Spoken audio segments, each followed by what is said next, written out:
এই জন্যই পবিত্র কোরআন মজিদ আল্লাহ বলেছেন, তোমরা প্রশংসা করো সৃষ্টির যেখানেই তুমি থাকো না কেন।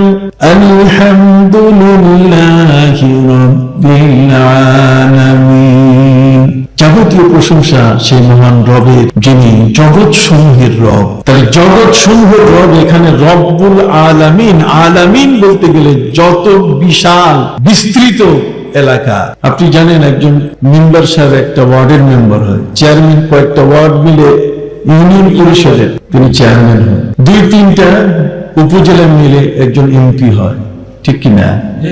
সম্মানিত সুদী, ঠিক এমনি করে আমাদের দেশে মন্ত্রী মিনিস্টার তাদের একটা পরিধি আছে, এক একজন এক এক এলাকার মন্ত্রী, এক এক বিষয়ের মন্ত্রী। রাষ্ট্রপতি হন পুরা দেশের, তিনি কর্ণধার, পুরা দেশটা তার অধীনে। সম্মানিত সুদী, এই রাষ্ট্রপ্রধান, আমি যদি আপনাকে প্রশ্ন করি যে আমার নবী কি একজন মেম্বার সাহেবের মতো একটা ওয়ার্ড নিয়ে আসছেন? আমার নবীজি পৃথিবীতে ছোট্ট একটা ওয়ার্ডের মেম্বার হয়ে আসেন নাই, একটি ইউনিয়ন পরিষদের তিনি চেয়ারম্যান হয়ে আসেন নাই, তিনি কয়েকটা উপজেলার সংসদ সদস্য হয়ে তিনি আসেন নাই, তিনি এক একটি বিষয়ের উপরে যে তিনি সমাজ কল্যাণের উপরে মন্ত্রী হয়ে আসছেন আর বাকি খবর তার কাছে নাই, তিনি কিন্তু তা নন। কথা কি বুঝতে পারছেন? তিনি শুধু কৃষি মন্ত্রী হয়ে আসেন নাই, তিনি এই জগতের মধ্যে তিনি শুধু একজন প্রধানমন্ত্রী, একটি দেশের প্রধানমন্ত্রী হয়ে আসেন নাই, রাষ্ট্রপতি হয়ে আসেন নাই, বরং আল্লাহ তাআলা তাকে মর্যাদা দিয়েছেন এত বড় যে আমি আল্লাহ রব যত জগতে, আপনি রহমত তত জগতে। অতএব আলহামদুলিল্লাহি রাব্বিল আলামিন ওয়া মা আরসালনাকা ইল্লা রাহমাতাল লিল আলামিন। সূরা ফাতিহার মধ্যে যে আলামিন, আর সূরা আম্বিয়ার মধ্যে যে আলামিন, পৃথিবীতে অসংখ্য গণিত হাজার হাজার তাফসীর গ্রন্থ, জগতের মধ্যে কোটি কোটি আলেম তারা আয়াতের ব্যাখ্যা লিখেছেন, তারা বলেছেন এই আলামিন সূরা ফাতিহার আর সূরা আম্বিয়ার ওয়া মা আরসালনাকা ইল্লা রাহমাতাল লিল আলামিন, এই দুই আলামিনের কোনো পার্থক্য নাই। অতএব সূরা ফাতিহার আলামিন বলতে গেলে যত জগৎ, যত জগতের রব তিনি, আমার নবী তত জগতের কি রহমত। এই জন্য আমার নবী শুধু তিনি মানুষের নবী নন, বরং তিনি জিন জাতির নবী। আমার নবী শুধুমাত্র মানব আর দানব, জিন এবং ইনসানের নবী নন, বরং তিনি ফেরেশতাদেরও নবী। আমার নবী শুধুমাত্র এই পৃথিবীর মনুষ্য জগৎ, এই পৃথিবীর যা আছে এখানে যে মানুষগুলো বাস করছে তার নবী তা কিন্তু নয়, বরং যত পশু প্রাণী আছে তারও তিনি কি নবী। সম্মানিত সুদী, শুধু তাই নয়, বরং তিনি এমন এক মহান নবী যিনি আকাশে যে সূর্য চন্দ্র আছে, আকাশের নক্ষত্ররাজি, এগুলোরও তিনি কি নবী। এই জন্য তার আঙ্গুলের ইশারায় চাঁদ কি দ্বিখণ্ডিত হয়েছে, এই জন্য তার ইশারায় ডুবে যাওয়া সূর্য আবার উদিত হয়েছে। সম্মানিত সুদী, তার হুকুমে হাতের বড়ই পাথরে পরিণত হয়েছে। वो पत्थरों के टुकड़ों को कलीमा पढ़ाना, इशारे से सूरज को वापस बुलाना, दरख्तों को अपना कदम पे झुकाना, ये हुकूमत नहीं है तो फिर और क्या है। আবু জাহাল হাতের মধ্যে বড়ই লুকিয়ে প্রিয় নবী সাল্লাল্লাহু আলাইহি ওয়াসাল্লামকে প্রশ্ন করল, বলুন তো দেখি আমার হাতে কি? আমার নবীজি বললেন, চাচা হাতের মধ্যে পাথর, মুষ্টির ভিতরে কি? আবু জাহাল বলে উঠল, বহুদিনের পর আজকে ধরা খেল, আজকে তুমি ধরা খাইছো। নবীজি বলছেন, হাত খুললেন, একা কি তোমার সামনে হাত খুললে তো প্রমাণ হবে না, আর লোক জমা হোক। নবীজি বলছেন, হ্যাঁ আমিও চাচ্ছি যাতে অনেক লোকের মাঝখানে আপনি হাতের মুষ্টি খুলেন। সম্মানিত সুধী, লোক জমা হয়ে গেল। প্রিয় নবী সাল্লাল্লাহু আলাইহি ওয়াসাল্লাম বলেন, চাচা হাত খুলেন। চাচা বলে উঠলেন সবাইকে, আমার হাতে কিন্তু বড়ই আছে। কিন্তু মুহাম্মদ সাল্লাল্লাহু আলাইহি ওয়াসাল্লাম বলেছেন কি? আচ্ছা। নবীজি বলছেন বের করেন। হাতের মুষ্টি খোলার সাথে সাথে বলতে হি कंकरी ला इलाहा बोल उठे, बोलते ही कंकरी ला इलाहा बोल उठे, नूरुल आला नूर, नूरुल आला नूर है। বলার সাথে সাথে সেই বড়ই পাথরে পরিণত হয়েছে। তাহলে তার হুকুম পাথর শুনে কিনা? ভাইরা আমার, শুধু তাই নয়, वो पत्थरों के टुकड़ों को कलीमा पढ़ाना, इशारे से सूरज को वापस बुलाना। তিনি ডুবে যাওয়া সূর্য, কথা বল না, ডুবে যাওয়া সূর্যকে তিনি আসর বানিয়েছিলেন। সুবহানাল্লাহ। তিনি এমন এক মহান নবী যিনি কাজগুলো তার কদমে ঝুঁকে পড়েছে। দরख्तों को अपना कदम पे झुकाना, ये हुकूमत नहीं है तो फिर और क्या है।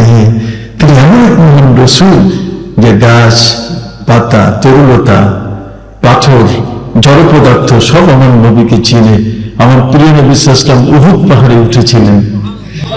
খাইবারের যুদ্ধ 7ম হিজরিতে হয়েছে। 7ম হিজরিতে খাইবারের যুদ্ধ থেকে নবী যখন ফিরছিলেন মদিনা মুনাওয়ারায়, উহুদের পাহাড় নবীর চোখে পড়ার সাথে সাথে প্রিয় নবী সাল্লাল্লাহু আলাইহি ওয়াসাল্লাম বললেন, জাবাল উহুদ ইউহিব্বুনা ওয়া নুহিব্বু। উহুদ পাহাড় আমাদেরকে ভালোবাসে, আমাকে ভালোবাসে, আমরা উহুদকে ভালোবাসি। পাথর নবীকে ভালোবাসে।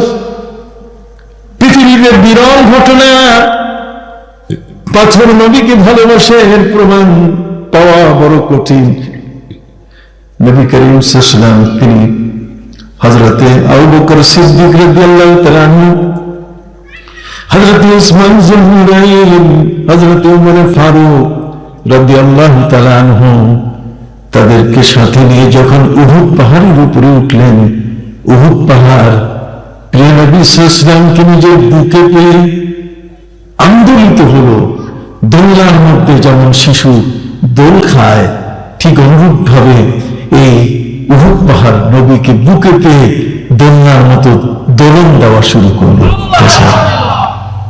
প্রিয় নবী সাল্লাল্লাহু আলাইহি ওয়াসাল্লাম তিনি উহুদকে বললেন, কিফ, দাঁড়াও, ফাইন্না আলাইকা নাবিয়্যুন, এই মুহূর্তে তোমার উপরে, ফাইন্না আলাইকা নাবিয়্যান, এই মুহূর্তে তোমার উপরে একজন নবী আছেন, একজন সিদ্দিক আছেন এবং 2 জন শহীদ আছেন।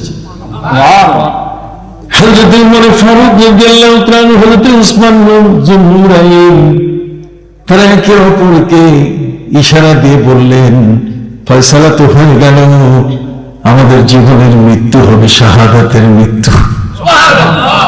সম্মানিত শুধু সেই উহুদ পাহাড়ের উপরে নবীজিকে প্রিয় নবীজিকে উহুদ পাহাড় পাওয়ার পরে নিজের বুকে উহুদ পাহাড় তার নিজের বুকে আমার নবীকে পেয়ে নেচে উঠেছিল।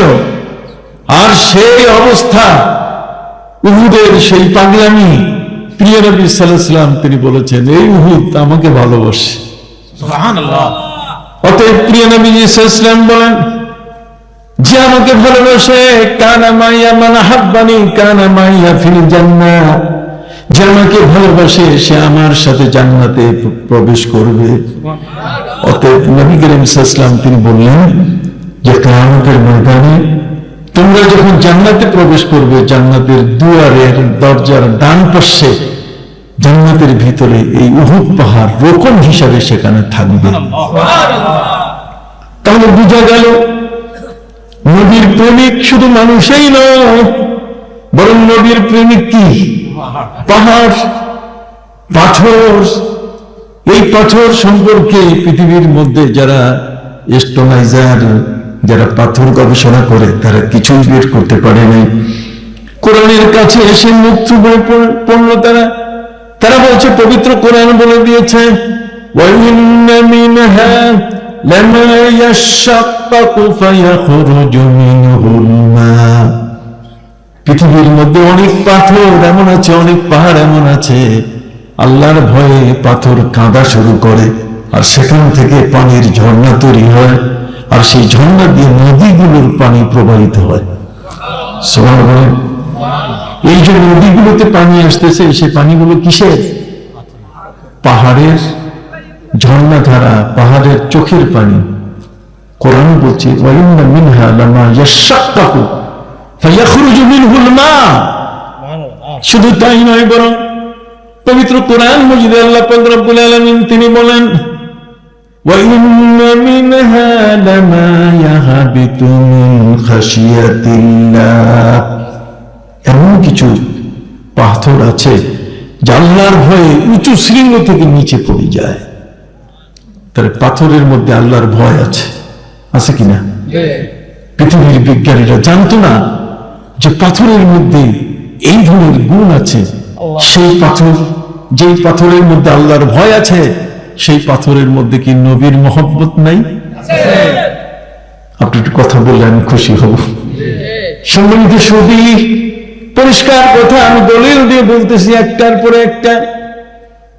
পাথরের মধ্যে আল্লাহ এমন ক্ষমতা দিয়েছেন, নবী মুসা আলাইহিস সালামের কাছে তার কওমের মানুষেরা যখন পানি চাইল, আমরা পানির অভাবে বড় কষ্টে আছি, আপনি আমাদের জন্য পানির ব্যবস্থা করেন, অনাবৃষ্টি, পানি নাই।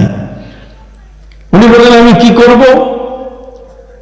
তার ভক্তরা বললেন আপনি তো আল্লাহর সাথে কথা বলেন, অতএব আপনি মুসা কালিমুল্লাহ, আল্লাহর সাথে আপনি কথোপকথনকারী, আপনি আল্লাহর কাছে আবেদন করলে নিশ্চয়ই আল্লাহ আপনার হাত ফিরাই দিবেন না।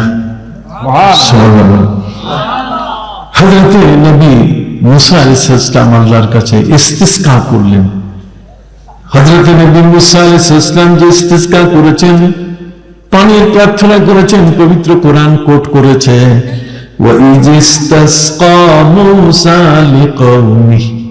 মুসা আলাইহিস সালাম যখন তার সম্প্রদায়, তার গ্রাম, তার এলাকার, তার 12 গোত্রের মানুষের জন্য যখন তিনি পানির প্রার্থনা করলেন, তখন আল্লাহ পাক রব্বুল আলামিন বললেন فَقُلْ اضْرِبْ بِعَصَاكَ الْحَجَرَ فَانْفَجَرَتْ مِنْهُ 12 عَيْنًا। মুসা, তোমার হাতে যে লাঠি আছে, সে লাঠি দিয়ে তুমি একটা পাথরের উপর আঘাত করো, দেখবে সেই পাথরটা 12টা টুকরা হয়ে যাবে। 12টা গোত্র, 12টা এলাকার মানুষের সামনে তুমি রেখে দাও, দেখবে এটার থেকে পানির ঝর্ণা বের হওয়া শুরু করবে এবং তারা সেখান থেকে পানি পান করবে। কথা কি বুঝতে পারছেন? পাথর, এই পাথরের মধ্যে কি গুণ আছে পাথর বিজ্ঞানীরা বের করতে পারে নাই, কিন্তু পবিত্র কোরআন কি করেছে? বের করে দিয়েছে। সুবহানাল্লাহ। এই জন্য বন্ধুদের খেদমতে আরজ করতে চাই, প্রিয় নবী সাল্লাল্লাহু আলাইহি ওয়াসাল্লাম উহুদ পাহাড় যুদ্ধের ময়দানে, প্রিয় নবী সাল্লাল্লাহু আলাইহি ওয়াসাল্লাম 3য় হিজরি সনে যখন উহুদের যুদ্ধে তিনি রওনা করলেন, কাফিরদের পক্ষ থেকে বর্ষার মতো, বৃষ্টির মতো তীর ধেয়ে আসা শুরু করলো। নবী করিম সাল্লাল্লাহু আলাইহি ওয়াসাল্লাম তিনি দেখলেন যে কাফেরদের তীরের আঘাতে হয়তোবা তিনি আহত হয়ে যাবেন, তার সাথীরা নির্মমভাবে শহীদ হয়ে যাবে। তখন ওই মুহূর্তে ওই উহুদ পাহাড় নবীকে ডাক দিয়ে বলছিল যে আমি ফেটে গেলাম, আপনি আমার কোলে আসেন, আমি আপনাকে ঢেকে ফেলবো যাতে কাফেরদের একটা তীরও আপনার গায়ে না লাগে। যদিও দান্নান শহীদ হয়েছে যে লোকটা, আব্দুল্লাহ ইবনে কামা, নবী করিম সাল্লাল্লাহু আলাইহি ওয়াসাল্লামের দাঁত মোবারকে তীর মেরেছিল, আল্লাহ তাআলা তাকে ছাড়েন নাই। আজ পর্যন্ত তার বংশের মানুষ পৃথিবীতে বেঁচে আছে আরবে, আল্লাহ তাআলা পুরা বংশের মানুষের দাঁত ওঠা বন্ধ করে দিছে। ওই বংশে যত শিশু জন্ম নেয় তাদের কি দাঁত ওঠে না কেন? আমার নবীর দাঁত ফেলে দিয়েছে তার পূর্বপুরুষ। এজন্য বি কেয়ারফুল, খুব সাবধান। নবীর সাথে বেয়াদবি করলে এই বেয়াদবির এর শাস্তি প্রজন্মের পর প্রজন্ম, কথা বল না, বংশের পর বংশ পর্যন্ত চলতেই থাকবে। এই জন্য আমরা এই জায়গাটাতে খুব সেন্সিটিভ একটা জায়গা, খুব স্পর্শকাতর একটা জায়গা। নবী করিম সাল্লাল্লাহু আলাইহি ওয়াসাল্লামের শান এবং মান, এটার ক্ষেত্রে খুব হিসাব নিকাশ, ভাষা, কথা, শব্দ চয়ন, কথা বল না, বক্তৃতা, অ্যাপ্রোচিং, যতগুলো আছে সবগুলোর মধ্যে 100 নয় বরং 1000% সতর্ক থাকতে হবে, যাতে আমার কথা দিয়ে নবীর মান যেন নষ্ট না হয়, নবীর পরিবারের মান যেন নষ্ট না হয়, নবীর সাহাবীদের মান যেন নষ্ট না হয়। কথা কি বুঝতে পারছেন বাবু? যাক বন্ধুরা, আমার আপনাদের সামনে বলতেছিলাম, আবু জাহালের মতো ব্যক্তি হাতের মুষ্টিতে বড়ই রেখেছিল, নবীজি বলছেন পাথর। আল্লাহর হাবিব সাল্লাল্লাহু আলাইহি ওয়াসাল্লাম তিনি এমন ছিলেন, শুধু তিনি নন বরং একজন ওলির সম্পর্কে সহিহ মুসলিম গ্রন্থ সহিহ মুসলিমের মধ্যে এসেছে যে ওয়া ইন্না মিন ইবাদিল্লাহি মান লাউ আকসামা আলাল্লাহি লা বাররা। আল্লাহর কিছু ওলি বান্দা এমন আছেন, আল্লাহকে যাই বলেন তাই হয়ে যায়। আল্লাহর কাছে যা আবেদন করেন কি তাই হয়ে যায়। আল্লাহকে যদি একটু বলে দেন ফয়সালা হয়ে যায়। একজন নবদম্পতি, স্বামী স্ত্রী দুজন, বড় পীর আব্দুল কাদের জিলানী গাউসে পাক রাহমাতুল্লাহ আলাইহির কাছে এসেছে। আসার পরে বলছে, হুজুর আপনি তো দোয়া দিয়ে, আপনার কাছে আসলে আপনি দোয়া করে দিলে আল্লাহ কবুল করেন, আপনি তো মুস্তাজাবুদ দাওয়াত, আপনি যেখানে হাত তোলেন সেই দোয়াটা ফেল হয় না। আমরা স্বামী স্ত্রীর সংসার একজোট পার হয়ে গেল 12টি বছর, এ পর্যন্ত কোন সন্তানের মা বাবা হতে পারি নাই, আপনি দয়া করে আমাদের জন্য একটু দোয়া করে দেন। উনি বলছেন, শোনো, দোয়া করার আগে তোমরা আমাকে একটু সুযোগ দাও, আমি একটু চক্ষু বন্ধ করব।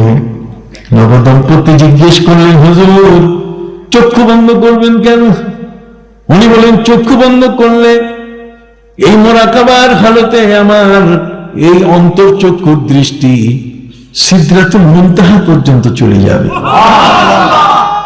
সিদরাতুল মুনতাহা হলো একটা বড়ই গাছ, বর্ডারের মধ্যে যে বড়ই গাছটা রাখা আছে, সিদরা মানে বড়ই গাছ, মুনতাহা মানে বর্ডার, শেষ বর্ডারে ওই পাশে আল্লাহর আরশের সীমানা, আর এই পাশে হচ্ছে জগতের সীমানা। বাবা কথা বোঝেন তো? অতএব সেই সিদরাতুল মুনতাহা যে বড়ই গাছটা, এই বড়ই গাছের যতগুলো পাতা আছে, এই পাতার মধ্যে পৃথিবীর সমস্ত মানুষের নাম, তার বংশ বুনিয়াদ, তার প্রজন্ম, কিয়ামত পর্যন্ত কতজন জন্ম নিবে তার বংশে, এক একটা পাতায় এই ধরনের হিসাব নিকাশ, নাম সবকিছু লেখা আছে। বড় পীর আব্দুল কাদের জিলানী রাহমাতুল্লাহি আলাইহি তিনি বললেন, তোমরা আমাকে একটু সুযোগ দাও, সিদরাতুল মুনতাহার পাতাগুলো খুঁজে দেখি তোমাদের নামে সন্তানের বরাদ্দ আছে কিনা। চোখ বন্ধ করে সময় নিয়ে চোখ খুললেন। তিনি বললেন, শোনো, আমি তোমাদের ওই লিস্ট পেয়েছি, তোমার বাপদাদার লিস্ট, কিন্তু সেখানে তোমাদের কোনো সন্তান বরাদ্দ নাই। অতএব আমি কি করব? যাও, চলে যাও, আমার কাছে করার কিছু নাই, নাই তো, বরাদ্দ নাই, বলে লাভ কি? নবদম্পতি আগন্তুক স্বামী স্ত্রী তারা বড় পীর আব্দুল কাদের জিলানী রাহমাতুল্লাহ আলাইহির কাছে আবেদন করলো, হুজুর আপনি চক্ষু বন্ধ করে আপনি কি দেখছেন এটা জানার আমাদের প্রয়োজন নাই, আপনি কি কতটুকু আপনি অতিক্রম করে কোথায় কোন পাতায় কি দেখছেন না দেখছেন এগুলো শুনতেও আসি দেয়, আমরা আসছি একটু দোয়া নিতে, আপনি দোয়া করে দেন। বড় আব্দুল কাদের জিলানী রাহমাতুল্লাহ আলাইহি বলেন, ঠিক আছে, আল্লাহ যদি মঞ্জুর করেন আল্লাহ দিয়ে দেন। নবদম্পতি বাড়িতে ফিরে বছর ঘুরে সুন্দর একটি ফুটফুটে চাঁদের চেহারা, চাঁদের মতো সুন্দর একটি সন্তান কোলে নিয়ে বড় পীর আব্দুল কাদের জিলানী রাহমাতুল্লাহ আলাইহির দরবারে হাজির। তারা বললেন, হুজুর আপনি দোয়া করেছেন, আপনার দোয়ার খাতিরে আল্লাহ তাআলা আমাদেরকে সন্তান দিয়েছেন। বরপুর আব্দুল কাদের জিলানী রহমাতুল্লাহ বলছেন, আমি তো তোমাদের দেখলাম বাজেট নাই, কথা বলেন কি নেই, বাজেট নাই, কোনো বরাদ্দ নাই। আমি আরেকবার দেখি আমার এই লাইনটাতে কোনো জং ধরছে কিনা, কথা কর না। আমি যে লাইনটা দিয়ে দেখছি সেই লাইনের মধ্যে কোনো জং ধরছে কিনা, কথা কর না। হার্টের মধ্যে ব্লক হয় না, তো এই আমার দৃষ্টির মধ্যে কোনো ব্লক হইল কিনা, আমি পরিষ্কার দেখেছি কিনা, এই বিষয়টা আমি আরেকবার চেষ্টা করে দেখি। দ্বিতীয়বার তিনি আবার চক্ষু বন্ধ করলেন, মুরাকাবার হালতে তিনি সিদরাতুল মুনতাহার ঠিক জায়গায় যেখান থেকে দেখা দরকার সেখানে তিনি পৌঁছে গেলেন, কিন্তু সেখানে একই রেজাল্ট, কোনো বরাদ্দ নাই, জিরো, সেখানে কিছুই নেই। তিনি চোখ মেলে বললেন, বাবা আমি এখনো তো দেখতেছি কিছু নেই, আল্লাহ যেহেতু তোমাদেরকে দিয়েছেন, যাও নিয়ে যাও। নবদম্পতি যখন চলে যায়, এরপরে আল্লাহ তাআলা বরপীর আব্দুল কাদের জিলানী রহমতুল্লাহ আলাইহিকে ইলহাম করে দিলেন যে, আব্দুল কাদের তুমি কি মনে করেছো যে আমার এলেমটা সিদরাতুল মুনতাহার পাতার মধ্যে রেখে দিয়েছি? বরং তোমার মতো একজন আব্দুল কাদের, তোমার মতো আমার একজন বন্ধু যদি আমার কাছে আবেদন করে, তাহলে আমি সেটা ফিরিয়ে দিতে পারি না। যদি তুমি আমাকে বলেছো, এই জন্য ওয়া ইন্না মিন ইবাদিল্লাহি মান লাউ আকসামা আলাল্লাহি লা বাররা, আল্লাহর জমিনে এমন কিছু বান্দা আছে আল্লাহকে যা বলে তাই হয়। তো সাধারণ ওলি বান্দা যা বললে তাই হয়, তাহলে নবীদের খবর তো আরো বড়, আরো শক্তিশালী, আরো পাওয়ারফুল। কথা কি বুঝতে পারছেন? কাজেই আমাদের প্রিয় নবী সাল্লাল্লাহু আলাইহি ওয়াসাল্লাম বলেছেন, হাতের মধ্যে পাথর, কাজে আর পাথর থাকবে নাকি? আর অন্য কিছু হতে পারে না? কথা কন, বড়ই পাথর, পাথর যখন বলেছেন তখন পাথরই হয়ে আছে। নবী করিম সাল্লাল্লাহু আলাইহি ওয়াসাল্লাম যা বলেন, লাউ কুলতু নাম লাওয়াজাবাত, যদি আমি বলি এটা এই, তাহলে সাথে সাথে সেটা হয়ে যাবে। আল্লাহ তাআলা তার নবীকে এত সম্মান দেন, আর আমরা সম্মান দেই না। আমরা যত কটু কথা, বাজে কথা নবীর সামনে এমন কিছু শব্দ বলি আমরা উচ্চারণ করি যেগুলোতে নবী বংশের কোনো সম্মান থাকে না। এটাই পার্থক্য। এই পার্থক্যটার পেছনে কারণ যেটা, সেটা হলো যে আমরা যে জ্ঞানটা অর্জন করেছি, সেই জ্ঞানটা অর্জন করতে গিয়ে এই ঘোলা পানি আর একটা হচ্ছে পরিষ্কার পানি। তো কিছু জ্ঞান এমন আছে যেটা ঘোলা হয়ে গেছে, ওই জ্ঞানটার মধ্যে কিছু ওয়াহাবিয়াত, নাজদিয়াত, সালাফিয়াত, কতক্ষণ না, এই ধরনের কিছু জ্ঞান ওইটার মধ্যে মিক্স হইয়া এটা ঘোলা হয়ে গেছে। এই ঘোলা জ্ঞানটা মগজের মধ্যে ধারণ করার কারণে ওটা উড়ির স্বরের মতো ময়লা পড়ে গেছে। এই ময়লা পড়ার কারণে এখন আর ভাষা ঠিক নাই, কথা ঠিক নাই। কথা বোঝা গেছে? এটা যদি পরিষ্কার কোন আল্লাহর ওলির দরবার থেকে, এই ধরনের কোন একটি জায়গা থেকে যদি সেই পরিষ্কার জ্ঞানটা যদি মাথায় আনা হতো, ভাষাটাও পরিষ্কার হইতো, দৃষ্টিটাও পরিষ্কার হতো, কি বলেন, জ্ঞানটাও কি হইতো, পরিষ্কার হতো। কথা কি বুঝতে পারছেন? এই জন্য আমি আপনাদের খেদমতে আরজ করতে চাই, সব জায়গায় না, সবাইকে, সব জায়গায় সবাইকে ওস্তাদ বানানো ঠিক না। কথা বুঝতে পারছেন? আমরা হিসাব নিকাশ করে, আমরা ওস্তাদ হিসাব নিকাশ করে গ্রহণ করি, যাকে তাকে না। আপনি যার কাছে দিবেন সে আপনার ওস্তাদ, অর্থাৎ আপনাকে বিচ্ছিন্ন করে ফেলতে পারে। যার বন্ধুদের কাছে আমি যে বিষয়টি বলতেছিলাম, সেটা হলো যে আমার প্রিয় নবী সাল্লাল্লাহু আলাইহি সাল্লামের প্রতি উহুদের ভালোবাসা। উহুদ আমার নবীকে বুকে পেয়ে নেচে উঠেছিল। আর মুসা আলাইহিস সালামকে উহুদ পাহাড় তার 70 জন লোককে পাওয়ার পরে সেখানে রাজেফা হয়েছিল। কি হয়েছিল? রাজেফা। রাজেফা শব্দের অর্থ হচ্ছে, অর্থাৎ কম্পন। কি সৃষ্টি হয়েছিল? কম্পন। ওখানে মুসা নবী আলাইহিস সালাম তার কওমের মানুষের কাছে যখন আল্লাহর পরিচয় দেওয়া শুরু করলেন, তখন কওমের মানুষেরা হযরতে নবী মুসা আলাইহিস সালামের বক্তৃতা এবং ব্যাখ্যা বিশ্লেষণ শোনার পরে তারা বলল, মুসা, এত সুন্দর সুযোগ, আপনি আল্লাহর সাথে কথা বলেন, একটু আমরাও কথা বলতে চাই, আল্লাহকে দেখতে চাই। মুসা, ওয়াইজ কুলতুম ইয়া মুসা লা নুমিনা লাকা হাত্তা নারাল্লাহ জাহরা, আল্লাহকে সরাসরি না দেখে আমরা ঈমান আনবো না। ওরা মুসা নবীর কাছে আবেদন করলো যে আপনি আল্লাহর সাথে একটু সাক্ষাতের ব্যবস্থা করে দেন, আমরা একটু আল্লাহকে দেখব। মুসা আলাইহিস সালাম বলছেন, আল্লাহকে দেখবে, চলো যাই। কয় কোথায়? এখানে ঘরে বসে? কয় না, এই ঘরে বসে ওয়াইফাই কানেকশন নাই, ওয়াইফাই কানেকশন হচ্ছে তুর পাহাড়। আমার নবীর ওয়াইফাই কানেকশন সব জায়গায়, মক্কা, মদিনা। কথা বুঝে গেছে? উঠা বসা, চলা ফেরা, হেরা পর্বত, নিচে কাবা, সব জায়গায় আমার নবীর সাথে ওয়াইফাই কানেকশন। মুসা আলাইহিস সালামের সাথে নেটওয়ার্কের কানেকশন হচ্ছে তুর পাহাড়ে। মুসা আলাইহিস সালাম তিনি তাদেরকে বললেন, চলো দেখতে দেখতে আমিও যাব, আল্লাহ কেমন দেখব। গ্রামের 1-2 জন মাতব্বর নয়, 70 জন মাতব্বর মুসা নবীর সাথে হাঁটা শুরু করলো। মুসা আলাইহিস সালাম যখন ওদেরকে নিয়ে তুর পাহাড়ে উঠাচ্ছিলেন, তখন আল্লাহ জিজ্ঞেস করছেন, মুসা, ওরা কারা? মুসা আলাইহিস সালাম বলছেন যে, আল্লাহ, আমার পেছনে যারা আছে ওরা আমার সাথে বাজি ধরেছে, আমার সাথে ওরা বাজি ধরে বলেছে লান নুমিনা, ঈমান আনবই না, হাত্তা নারাল্লাহ জাহরা, যতক্ষণ পর্যন্ত প্রকাশ্যে আল্লাহকে না দেখবো।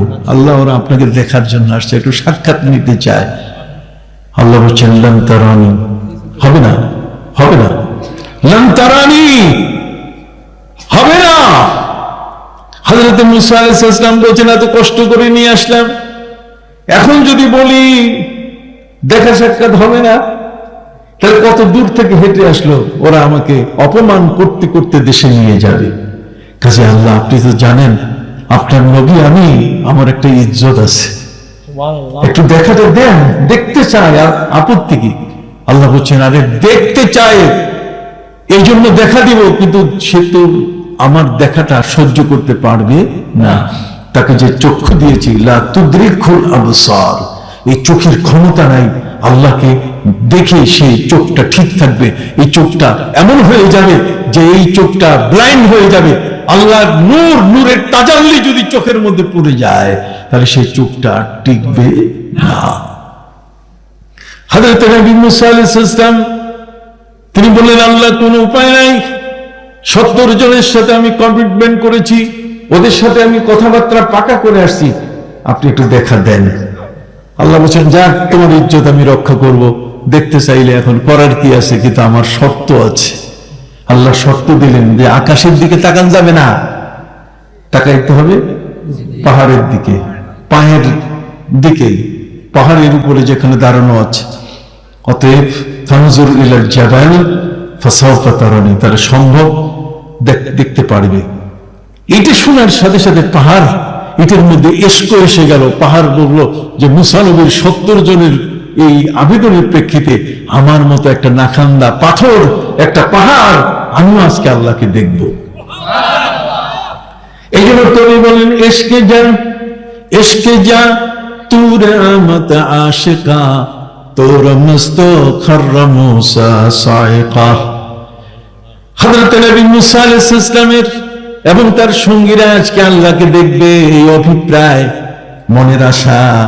আর সেই মনের আশাটা পূর্ণ করতে যাইয়া উহুদ পাহাড়, মানে তুর পাহাড়ের মধ্যে ঠিক এরকম ভাবে একটা প্রত্যাশা সৃষ্টি হলো, একটা জাগরণী ভাব যে আমি আজকে এদের মাধ্যমে আর কাকে দেখবো? আল্লাহ বলে দিলেন, আমার দিকে তাকানো নয়, তাকাতে হবে কোথায়? পাহাড়ের গায়ে। ফালাম্মা তাজাল্লা রাব্বু জাআলাহু দাক্কা ওয়া খাররা মূসা সাইকা। যখন আল্লাহ পাক রব্বুল আলামিন তার নূরের 70,000 পর্দার বিন্দু পরিমাণ ছেড়ে দিয়ে দিলেন, সাথে সাথে পাহাড় জ্বলে পুড়ে ছাই হয়ে গেল। পাহাড়ের মধ্যে কম্পন সৃষ্টি হয়ে গেল। পাহাড়ের এই কম্পনটা এত বেশি ছিল যেটা ভূমিকম্পের চেয়ে আরো মারাত্মক। ফলে ও 70 জন আল্লাহকে দেখা তো দূরের কথা, সিটকাইত হয়ে বেহুশ হয়ে পড়ে গেল। কোরআন বলছে আল্লাহ তাদেরকে মৃত্যু দিয়ে দিলেন। সব যারা দেখতে আসছে আল্লাহকে তাদের সবার কি হলো? মৃত্যু হয়ে গেল। হযরত জিবরিল আমিনকে আল্লাহ পাক রব্বুল আলামিন বলেন, জিবরিল যাও এখন বাড়িতে, আমাকে না বলে ওদের নিয়ে আসছো আমাকে দেখাবার জন্য, কি বলো তুমি? মুসা আলাইহিস সালাম বলছে যে আল্লাহ আমি তো এমনি আনি নাই, ওরা বলছে ঈমান আনবই না যতক্ষণ পর্যন্ত আপনাকে না দেখে, অতএব আমি এই কারণেই নিয়ে আসছি যাতে ঈমান ইসলামটা বাড়ে। আল্লাহ বলছেন অসম্ভব আমাকে এই দিদার পাওয়া, কিয়ামতের ময়দানে জান্নাতীরা আমাকে দেখতে পাবে। প্রিয় নবী সাল্লাল্লাহু আলাইহি ওয়াসাল্লাম বলেছেন সাতারাউনা রাব্বাকুম কামা তারাউনাল কামারা তাহতাস সামা, আকাশের নিচে যেমন তোমরা চাঁদ দেখো, পূর্ণিমার চাঁদ, কিয়ামতের ময়দানে জান্নাতি মানুষেরা অনুরূপ ভাবে আল্লাহকে স্বচক্ষে দেখতে পাবে। ওয়াজুহুন ইয়াওমাইদিন নাযিরাতুন ইলা রাব্বিহা নাযিরা, হাসসাস বাসসাস মানুষগুলো হাসি খুশি কিয়ামতের ময়দানে আল্লাহকে দেখতে পাবে, কিন্তু এই পৃথিবীতে সাক্ষাৎ হবে না। জিবরিল আমিন মুসা আলাইহিস সালামকে বললেন, মুসা আল্লাহ আপনার যাইতে কইছে। মুসা নবী বলে এই 70 জনকে থুইয়া যদি আমি যাই তাহলে আমি আমার গ্রামে ঢুকতে পারবো না। কথা কি বুঝতে পারছেন? তিনি আবেদন করলেন, মাবুদ 70 জনকে একটু সাথে দেন। আল্লাহ বলছেন অলরেডি ডেথ, পাস্ট হয়ে মারা গেছে। মুসা আলাইহিস সালাম বলছেন যে আল্লাহ আপনি তো এমন, ইন্নাল্লাহা ফালিকুল হাব্বি ওয়ান নাওয়া ইখরিজুল হাইয়্য মিনাল মাইয়্যিত ওয়া মুখরিজুল মাইয়্যিত মিনাল হাইয়্য যালিকুমুল্লাহু ফাআন্না তুফাকুন ফালিকুল ইসবাহ ওয়া জাআলাল লাইলা সাকানান ওয়াশ শামসা ওয়াল কামারা হুসবানা যালিকা তাকদীরুল আজিজিল আলীম।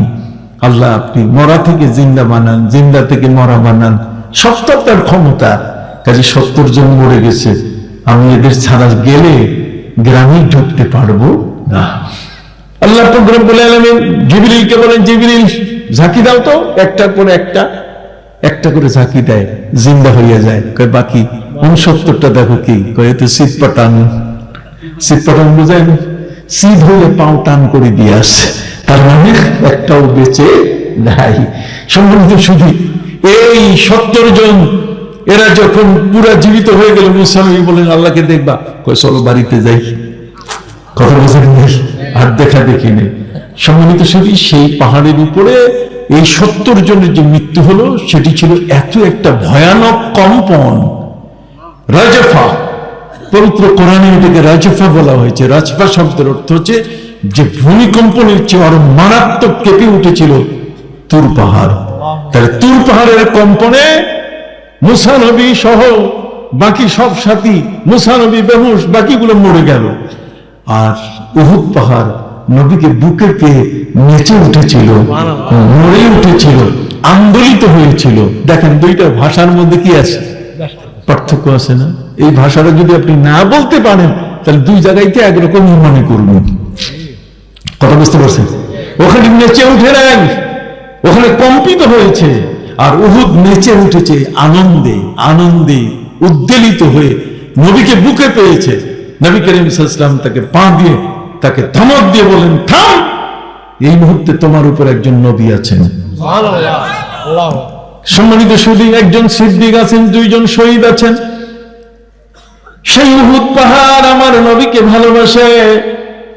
হযরত ইউলা ইবনে মুররা রাদিয়াল্লাহু তাআলা আনহু তিনি বলেন, কুননা মা'আন নবী সাল্লাল্লাহু আলাইহি ওয়াসাল্লাম ফি সাফারিন, আমরা নবীজির সঙ্গে একটা বিদেশ ভ্রমণে ছিলাম, বাইরের সফরে ছিলাম।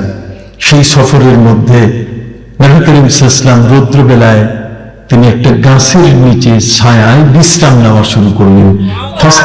ফাস্তাজাল্লা নবী সাল্লাল্লাহু আলাইহি ওয়াসাল্লাম তাহতা শাজারা, গাছের নিচে নবীজি বিশ্রাম নিলেন। আমরা পাশে কথা বলছি।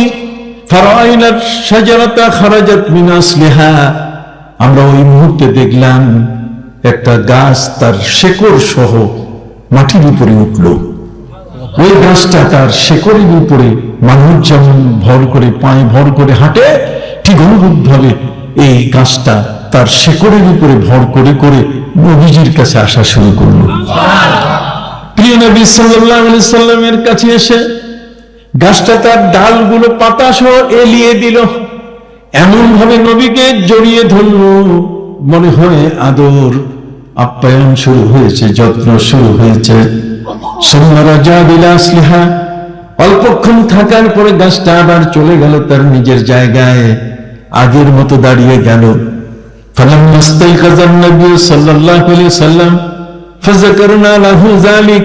নবীজি ঘুম থেকে উঠলে আমরা তাকে বললাম, হুজুর ওই যে গাছ, এটা এসে মানুষের মতো শেকড় সহ উপরে উঠে সে তার শেকড়ের উপরে ভর করে করে আপনার কাছে এসে ডালপালা পাতাগুলো এলিয়ে দিয়ে কিছুক্ষণ আপনাকে ধরে আবার চলে গেল। নবী কি দেখলাম? প্রিয় নবী সাল্লাল্লাহু আলাইহি সাল্লাম তিনি বললেন, শোনো, ইন্নাহা শাজারাতুন ইস্তাযানাত রাব্বাহা, এটা এমন একটা গাছ যে গাছটা আল্লাহর কাছে আবেদন করেছিল, আল্লাহ তুমি আমার নসিব করে দাও, আমি যেন তোমার নবীকে একটু আদর করতে পারি। গাছ আবেদন করেছে, সেই আবেদনটি আল্লাহ মঞ্জুর করেছেন কিনা? নবীকে মহব্বত করেছে, আল্লাহ তাআলা তার মহব্বতকে পূর্ণতা দান করছেন কিনা? আপনার কি আমার আলোচনা বুঝতেছেন?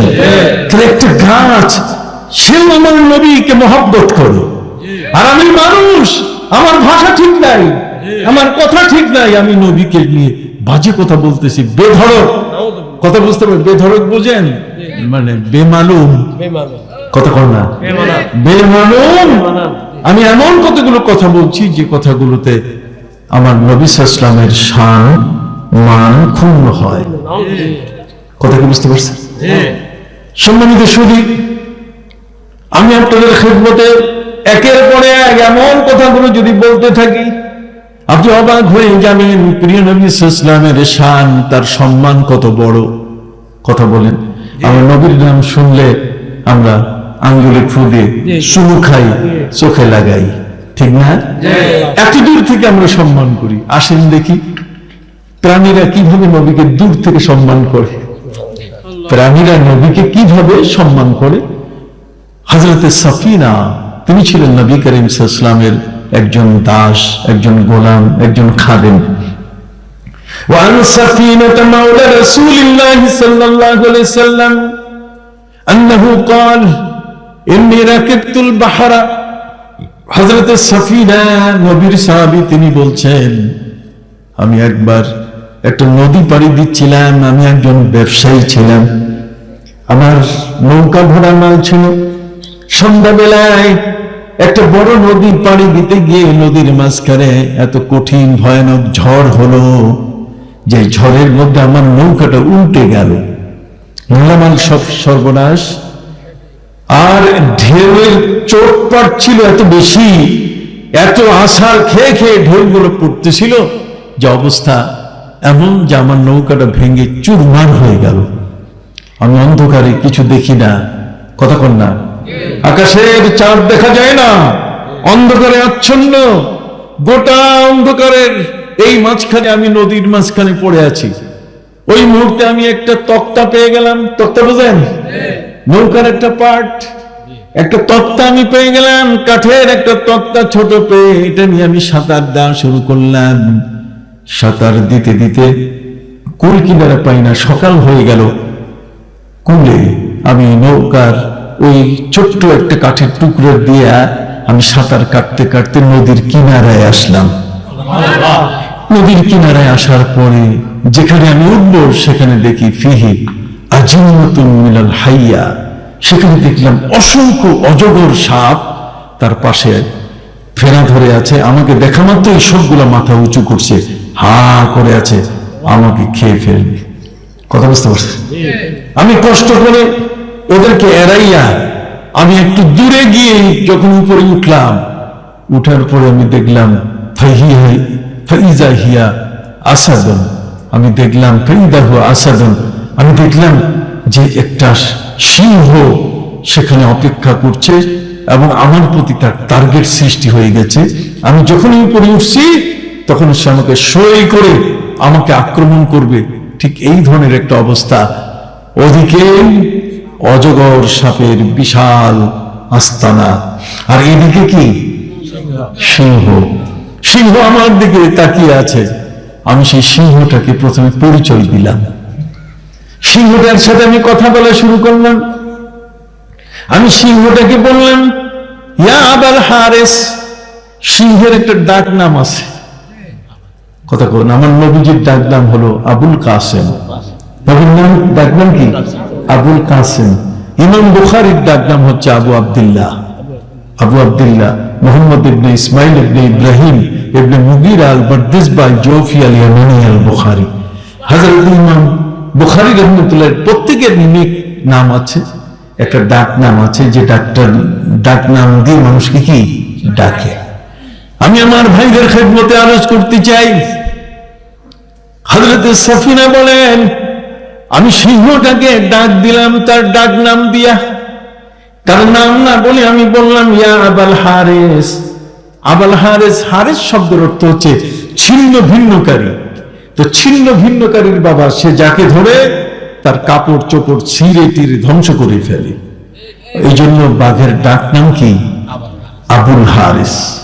তো ডাক দিয়ে বলছে, ইয়া আবাল হারেস ইন্নী মাওলা রাসূলিল্লাহ সাল্লাল্লাহু আলাইহি ওয়াসাল্লাম।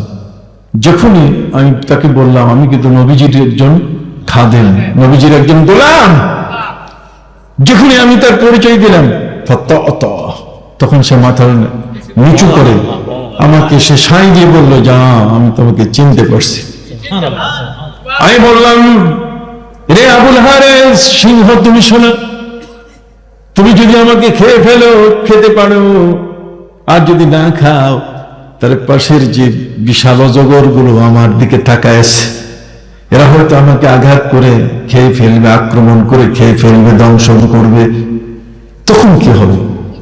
আমার অজান্তে এমন ভাবে বাঘটা এগিয়ে এসে আমাকে ধাক্কা দিল, এক ধাক্কায় আমি চটকাইয়া পড়লাম একেবারে কয়েকশো গজ পড়ে।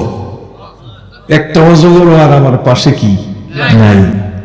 এরপরে সুম্মা ইউহাম হেমু, হাদিসের মধ্যে আছে সুম্মা ইউহাম হেমু, সে ডুকুরে ডুকুরে বলল যে আমার সালাম তুমি নবীর কাছে বলবে।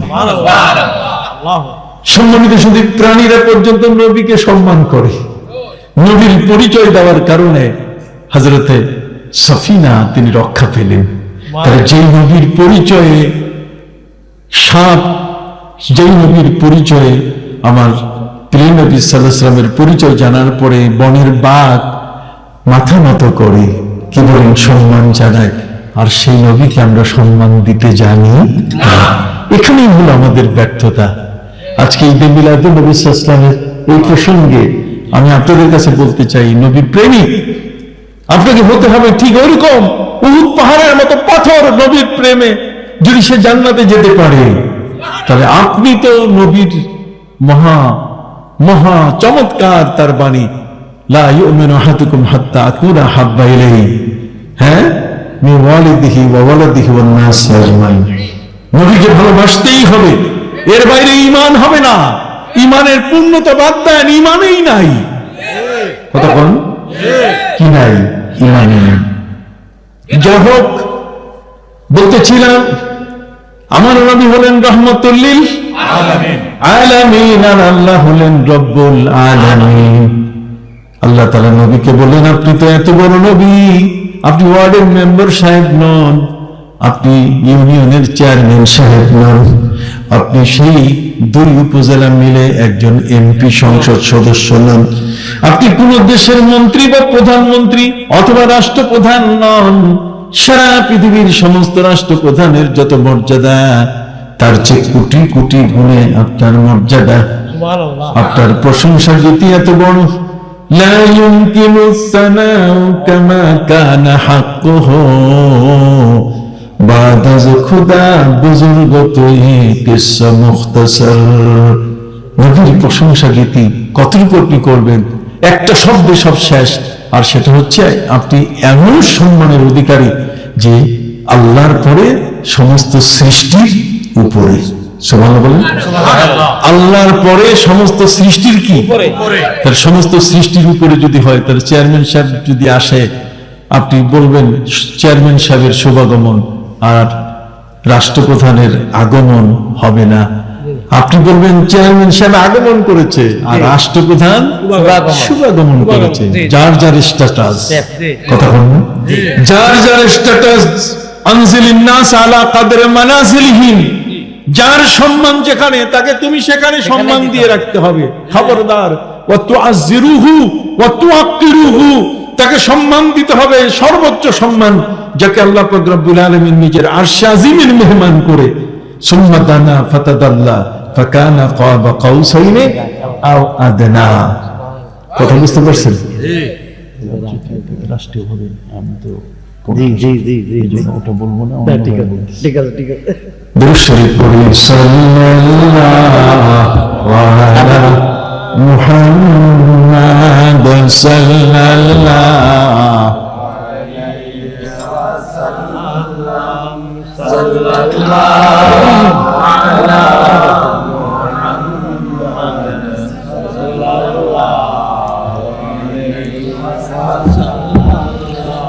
বাবা, কোন অসুবিধা হচ্ছে?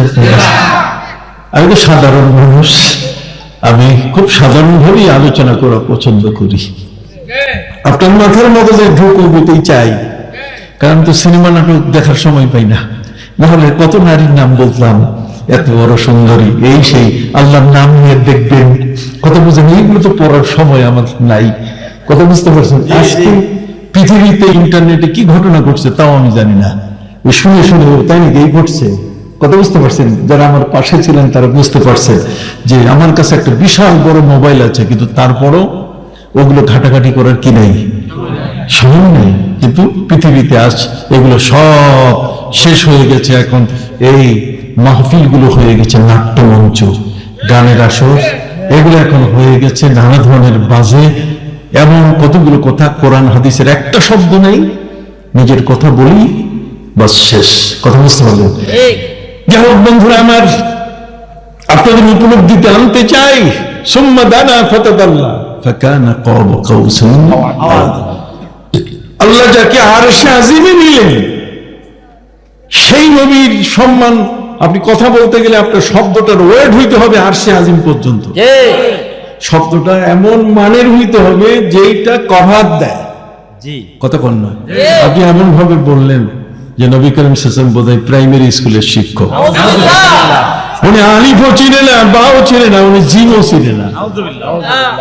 অথচ প্রিয় নবী সাল্লাল্লাহু আলাইহি ওয়াসাল্লাম তিনি বলছেন দাব্বিল, তিনি বলছেন যে বাসদিল বা, বাসদিল বা ওয়া দাব্বিরিল মিম। নবী করিম সাল্লাল্লাহু আলাইহি ওয়াসাল্লাম বলছেন বা লিখতে গিয়ে লম্বা করে লিখবা। সুবহানাল্লাহ। বাসদিল বা, বাস শব্দটা তো বড় করা, চ্যাপ্টা করা, প্রসারিত করা। তো বাসদিল বা, বাটা লিখবে লম্বা কইরা। কথা বল না? ওয়া দাব্বিরিল মিম, আর মিমটা লিখবে গোল করে পাখির ঠোঁটের মতো। তো নবী যদি অক্ষরই না চিনতেন তাহলে বা কেমনে লম্বা লিখতে হয় আর মিম কেমনে, ক্যালিগ্রাফির কথা তো তিনি বলতেন না। দেখেন না আজকে বিসমিল্লাহির রহমান লিখতে গিয়ে কি চমৎকার বা লম্বা কইরা, তারপর সিন মিম। কথা বুঝতে পারছেন? তাহলে আমার নবী সব জানেন, তিনি নিজেই বলেছেন বুইস্তু মুআল্লিমান, আমি শিক্ষক হয়ে আগমন করেছি। তার যিনি শিক্ষক হয়ে আগমন করেছেন আর আপনি তার লেখা জানে না, পড়া জানে না, তাহলে উনি শিক্ষক হলেন কিভাবে? হ্যাঁ, শিক্ষক হতে গেলে তার লেখাও জানতে হবে, তার কি পড়া জানে। বলবেন যে তার তো লেখা, তিনি লিখতে পারতেন না। আর লিখতে পারতেন না মানে কি, লেখার যোগ্যতা আছে, কিন্তু আল্লাহ বলছেন আপনি এখন লিখবেন না। লিখলে ওরা ইহুদি খ্রিস্টানরা বলবে যে রাতের বেলায় উনি তৌরাত ইনজিল দেখে কোরআন লিখে ফেলছে। কথা বুঝতে পারছেন? সম্মানিত সুধী বন্ধুরা আমার, কোন অবস্থাতেই নবীর সম্মান যেন ক্ষুণ্ণ না হয়। আমাদের চেয়ে আল্লাহ অ্যালার্ট অনেক বেশি। এই জন্য নবীর সম্মানের উপরে সূরা হুজুরাত নাযিল করেছেন, সূরা ইনশিরা। আল্লাহ তাআলা বলছেন আলাম নাশরাহ লাকা সাদরাক ওয়া ওয়াদানা আনকা বিজরাক। সব ধরনের যত আছে ওই বেজের শব্দের অর্থ যে বোঝাগুলো টানলে ভালো কিছু হয় না, সবগুলো নবীর থেকে আল্লাহ বের করে দিয়েছেন। শুধু কল্যাণ এবং কি কল্যাণ। এমন মহান রাসূলের জন্য আল্লাহ তাআলা তিনি বললেন আপনার চেম্বার তো আকাশে আদমের আদম আলাইহিস সালামের চেম্বার যতটুকু আপনার চেম্বার আরো বড়, সুবহানাল্লাহ, যেহেতু আপনার পরিধি অনেক বড়, অতএব আপনার চেম্বার অনেক উপরে, সবার উপর। প্রিয় নবী সাল্লাল্লাহু আলাইহি ওয়াসাল্লাম বলেন যে আল্লাহর চেম্বারে আমি যাব না। আল্লাহু আকবার। তাহলে চেম্বার হবে কোথায়? প্রিয় নবী সাল্লাল্লাহু আলাইহি ওয়াসাল্লাম বলেন চেম্বার হবে পৃথিবীতে, এই জমিনের মধ্যে আমি আমার উম্মতের সাথে থাকতে চাই। যেদিন আমার ইন্তেকাল হবে, আমাকে আমার রওজায় রাখার সাথে সাথে যে রূহটা আমার ছিল সেটাই ফিরিয়ে দিতে হবে, এই রূহ নিয়ে আমি থাকবো। আল্লাহু আকবার। এই জন্য নবী নারে তাকবীর, নারে রিসালাহ, নারে ওয়াসিয়া, আহলে সুন্নাত ওয়াল জামাত, শাহেনশাহ মদিনা, হাজির ও নাজির নবী, হায়াতুন নবী, জিন্দা নবী। সম্মানিত সুধী, প্রিয় নবী সাল্লাল্লাহু আলাইহি ওয়াসাল্লাম আল্লাহর কাছে বললেন, আল্লাহ আমি জমিনের মধ্যে থাকতে চাই, আমার উম্মতের সাথে আমি আকাশের চেম্বার নেব না। সম্মানিত সুধী, এর উপরে ঘটনা আছে, আবু বকর সিদ্দিক রাদিয়াল্লাহু তাআলার সাথে একজন ইহুদির তর্ক হচ্ছিল। ইহুদি বলছে, দেখো আমাদের মুসা নবীর মর্যাদা কত বড়, ষষ্ঠ আসমানে তার ঠাই, চেম্বার 7 আসমানে, আর তোমাদের নবী মাটিতে, এটা কোনো কথা হলো? আবু বকর সিদ্দিক রাদিয়াল্লাহু তাআলা বললেন, আবু বকর সিদ্দিক রাদিয়াল্লাহু তাআলা বললেন, এই ইহুদি সাবধান, আমার নবীকে তুমি ছোট করো না। ইহুদি বলছে, আমি তো সত্য কথা বলছি, মুসা নবীর মর্যাদা, আল্লাহ তাকে চেম্বার দিয়েছেন 6ষ্ঠ আসমানে, এটা তো সত্য কথা, আর তোমাদের নবী মাটিতে আছেন, অতএব তোমাদের নবী মাটিকে বেছে নিয়েছেন, মাটিটাই তার চেম্বার হবে, আর মুসা নবীর চেম্বার কি 6ষ্ঠ আসমানে। হযরত আবু বকর সিদ্দিক বলছেন, যদি ফারদার আরেকবার বলো তাহলে কিন্তু আমি আবু বকর উমর হয়ে যাব। কথা বোঝেন না? ইহুদি বলছে, আমি সত্য বলছি, আমি মিথ্যা বলি নাই। আবু বকর সিদ্দিক বাস সাথে সাথে মুষ্টি করে গালের উপরে ঠাস করে লাগাই দিছে, গাল ফুলে ফুটবল হয়ে গেল। কথা বলেন, গাল ফুলে কি ফুটবল হয়ে গেল, গাল একটা বড় হয়ে গেল, এক ঘুষিতে গাল বড় হয়ে গেছে। হযরত আবু বকর সিদ্দিক রাদিয়াল্লাহু তাআলার বিরুদ্ধে ইহুদি নবীজির কাছে গিয়ে নালিশ করলো, হে মুহাম্মদ সাল্লাল্লাহু আলাইহি ওয়াসাল্লাম, আপনি দেখেন দেখি আমার গালটা, এটার গাল দুটোর ব্যালেন্স ঠিক নেই, একটা ছোট আর একটা কি মনে হয় এটা একটা বড় ধরনের টিউমার, এই যে এটা এমনি হয় নাই। নবীজি বলছেন, কি হয়েছে? আপনার আবু বকর এটা ঘুষি দিছে। নবীজি আবু বকর সিদ্দিককে ডাকলেন যে, একে মারছো কেন? আবু বকর সিদ্দিক রাদিয়াল্লাহু তাআলা বললেন, দেখেন আমার নবীকে পরিচয় দিয়ে একটু। আবু বকর সিদ্দিক রাদিয়াল্লাহু তাআলা, হুজুর আপনাকে সে তুচ্ছ করেছে, মান আপনার ছোট করেছে, বিচার করবেন বাবা, আমি কিছু বলবো না, আমি খুব ইশারা ইঙ্গিতে কথা বলার মানুষ। কথা বুঝতে পারছেন? সম্মানিত সুধী, আবু বকর সিদ্দিক রাদিয়াল্লাহু তাআলা বললেন, শিয়া আপনার মর্যাদাকে ছোট করেছে, মুসা নবীকে আসমানে উঠাই দিছে, আপনি নাকি মাটির নবী, মাটিতে আছেন, আর হযরত মুসা 6ষ্ঠ আসমানে, তার মর্যাদা নাকি অনেক বড়। আমি তার 2-3বার অনুরোধ করলাম, আমার খেপাস না, নবীকে ছোট করলে আমি কিন্তু ছাড়বো না, একেবারে গালের মধ্যে ঠস। হযরতে নবী করিম সাল্লাল্লাহু আলাইহি ওয়াসাল্লাম তিনি বলেন, আবু বকর তুমি কেন তার গালে হাত দিলে? নবীজি বললেন, আবু বকর ইহুদি বিচারের জন্য আসছে। প্রিয় নবী সাল্লাল্লাহু আলাইহি ওয়াসাল্লাম আবু বকর সিদ্দিক রাদিয়াল্লাহু তাআলাকে ইচ্ছে করলে তিনি চোখের ইশারা দিয়ে বলতে পারতেন যে একটা ফুলাইছো, আরেকটা দিতা, দুইটাই দণ্ড হয়ে যেত, গাজী ট্যাঙ্কি। কথা কন না, কথা কন না, দুইটাই কি গাজী ট্যাঙ্কি হয়ে যেত, কিন্তু না, নবী তা বলেন নাই। প্রিয় নবী সাল্লাল্লাহু আলাইহি ওয়াসাল্লাম তিনি বললেন, আবু বকর লা তুখাইরুনি বাইনাল আম্বিয়া ওয়ালা তুখাইরুনি আলা ইউনুস ইবনে মাত্তা ওয়ালা তুখাইরুনি আলা ইউসুফ লাউলা লাবিস্তু সাজনা লা জাতু দাইয়া। আল্লাহু আকবার। প্রিয় নবী সাল্লাল্লাহু আলাইহি ওয়াসাল্লাম আবু বকর সিদ্দিককে তিনি বলেন, আবু বকর ইহুদির গালে তুমি হাত দিয়া তাকে ঘুষি মেরে, তাকে মুক্কা মেরে তুমি ঠিক করো নাই। দেখেন আমার ইসলাম কত সহনশীল, নবীর গায়ে আঘাত করেছে, আবু বকর সিদ্দিক তার প্রতিশোধ নেওয়ার চেষ্টা করেছে, কিন্তু নবীজি আবু বকর সিদ্দিককে বুঝাচ্ছেন যে তুমি তার গালে এইভাবে আঘাত করাটা ঠিক হয় নাই। লা তুখাইরুনি বাইনাল আম্বিয়া। নবী যেমন আবু বকর, কোন নবীর উপরে আমাকে প্রাধান্য দিও না, কোন নবীর উপরে আমাকে প্রাধান্য দিও না। আমরা সব নবী আমাদের আল্লাহর পক্ষ থেকে নবুয়ত পেয়েছি। আল্লাহ ওয়া ইন্না আম্বিয়া আল্লাহি দীনুহুম ওয়াহিদ ওয়া উম্মাহাতুহুম শাত্তা। পৃথিবীর মধ্যে সমস্ত নবীর ধর্ম এক, তাদের মা ভিন্ন ভিন্ন। কথা বল না, তাদের মা কি ভিন্ন ভিন্ন। দেখছেন এই একটা শব্দ, এরকম একটা বাক্য পৃথিবীতে খুঁজে পাবেন? ওই লেনিনের কাছে, মাও সেতুংয়ের কাছে, ডেল কার্নেগির কাছে, আলবার্ট আইনস্টাইনের কাছে পাবেন না। এই জন্য ইসলাম এটা এমন একটা ধর্ম, এমন বাণী নবীজি দিয়েছেন যে বাণীটা পৃথিবীতে কেউ বলতে পারে নাই। প্রিয় নবী সাল্লাল্লাহু আলাইহি ওয়াসাল্লাম তিনি পরিষ্কার ভাষায় বলে দিলেন, শোনো আবু বকর, লা তুখাইরুনি বাইনাল আম্বিয়া, নবীদের উপরে তুমি আমাকে প্রাধান্য দিও না। ওয়ালা তুখাইরুনি আলা ইউনুস। ইউনুস ইবনে মাত্তা জান্নুন ওয়া জান্নুন ইযহাবা মুগাদিবা, ওই মাসওয়ালা নবী হযরত নবী ইউনুসের উপরেও আমাকে প্রাধান্য দিবা না, যে আমি ইউনুসের চেয়ে বড় নবী। দেখছেন দয়াল নবী কত বিনয়ী, কত गर तवाज़ु कुनी इख्तियार, गर तवाज़ु कुनी इख्तियार, शवद खल्क़ दुनिया तोरा दस्तदार, शवद खल्क़ दुनिया तोरा दस्तदार। তুমি বিনয়ী হও, তাহলে গোটা দুনিয়া তোমার জন্য পাগল হয়ে আসবে। আবু বকর সিদ্দিককে বললেন, তুমি তার গালে হাত দাও, ঠিক করো নাই, কোন নবীর উপর আমাকে প্রাধান্য দিও না। এমনকি মাসওয়ালা নবী, মাছের পেটে যিনি ছিলেন, সেই নবীর উপরে, ইউনুস নবীর উপরে আমাকে প্রাধান্য দিও না। কারণ ইউনুস নবী 40 দিন মাছের পেটে ছিলেন। 40 দিন মাছের পেটটা ছিল এমন, পবিত্র কোরআন বলেছে ফি যুলুমাতিন সালাস, 3টা অন্ধকারের মধ্যে নবী ইউনুস মাছের পেটে যখন ছিলেন তখন 3টা অন্ধকার। একটা অন্ধকার ছিল অমাবস্যার অন্ধকার, আরেকটা ছিল মাছের পেটের অন্ধকার, আরেকটা হচ্ছে পানির তলের অন্ধকার।